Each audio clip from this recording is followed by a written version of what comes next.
müraciət edirlər, suallar olur və xəstələr olur.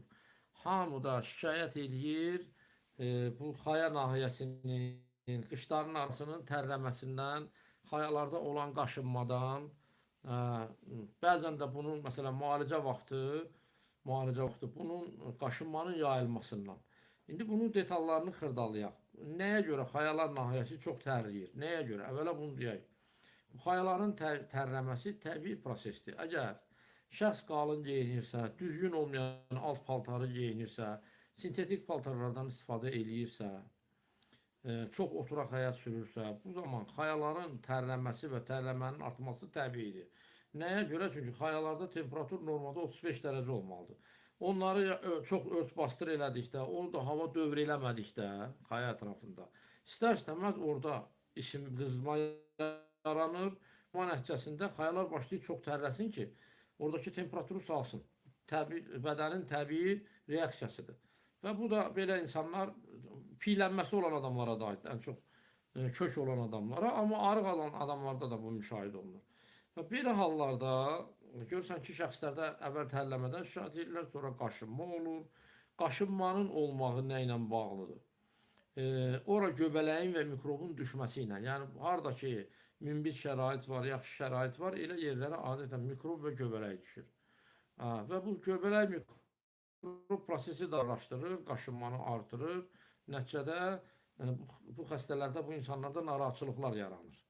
Və belə halda müalicə necə getməlidir? Birincisi, həmən nahiyədən qaşıntı götürülüb analiz olunmalıdır. Görək, burada nədir problem? Çünki orada mikrob da ola bilər, göbələk də ola bilər. Bunu dəqiq təyin eləmək lazımdır. Və sonra onun müalicəsini başlayıb eləyirik. Və burada belə bir hal var, xəbərdar eləyirəm. Müalicə vaxtı ola bilər ki, qaşınmalar artsın. Nəyə görə?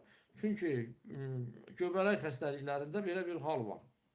Buna elmi dildə mikidlər deyirlər, allergik mikidlər. Bu nə demək? Yəni, elmi dildə dedim, indi izah edirəm. Yəni, göbələk xəstəliyində dərman çəkib göbələkləri parçalayarkən, dərmanlar göbələyi parçalayır da, dağıdır.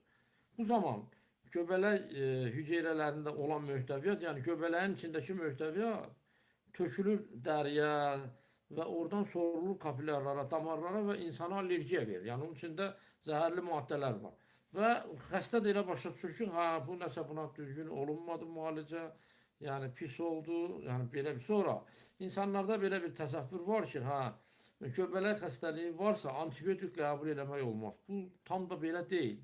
Baxır o göbələk hardadır və sən antibiotiki hara qəbul edirsən. Əgər göbələk olan sahə ilə antibiotikin təyin olunduğu sahə fərqli sahələrdirsə, bu zaman müəyyən antibiotiklərdən istifadə eləmək olar. Təbii ki, göbələk əleyhinə dərman verməklə, ya şəxsə göbələk əleyhinə dərman verilirsə, onda orada antibiotikin tətbiqi mümkündür. Çünki bəzən elə bir hal olur ki, bir şəxsdə iki problem olur.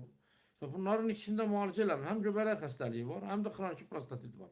Xroniki prostatitdə burada prostatda yayılan o ziyan vuran mikrobları aradan qaldırmaq üçün biz antibiotik verməliyik. Yanaşı xəstədə tutaq ki, göbələk də var, qaşınma da var. Bu iki xəstəliyi yanaşı müalicə eləmək mümkündür. Yəni, həm göbələk əleyhinə dərman, həm də antibiotik vermək mümkündür. Yəni, belə bir şey tibdə var, protokolda da var. Əgər göbələk əleyhinə dərman verilirsə, antibiotik vermək olar.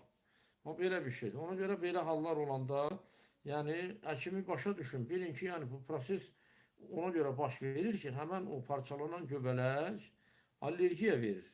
Allergiya verir, qana sorulur və allergiya verir. Ona görə belə hallar baş verir.